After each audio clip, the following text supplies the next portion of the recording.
After a fierce fight in the cabinet on Tuesday over extension of his term to 2030 amid resistance, President Emmerson Mnangagwa came out guns blazing to attack Vice President Chiwenga at a high-level ZANU-PF political strategic seminar in Harare yesterday.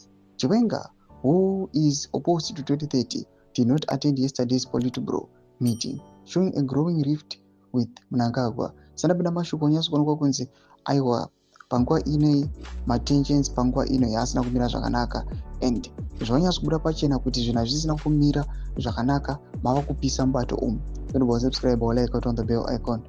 The news also ndambira achiti the two-day retreat focus on reinforcing the party's ideological foundation and aligning its leadership with the national development goals under Vision 2030. Chiwenga also did not attend the party's inaugural strategic seminar for Central Committee members in Gweru last week.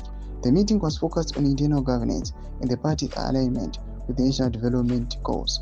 Mnangagwa and Chiwenga are locked in a fierce succession power struggle, which has deeply divided ZANU-PF and government. The infighting is intensifying amid Cabinet's approval of a raft of far-reaching and controversial constitutional and legal reforms, which changed the political and governance system, extending Mnangagwa's tenure to 2030, increasing the presidency term from 5 to 7 years, and abolishing direct elections for president, who will now be elected by parliament. Tomashwana muda nyogo pangwa ino.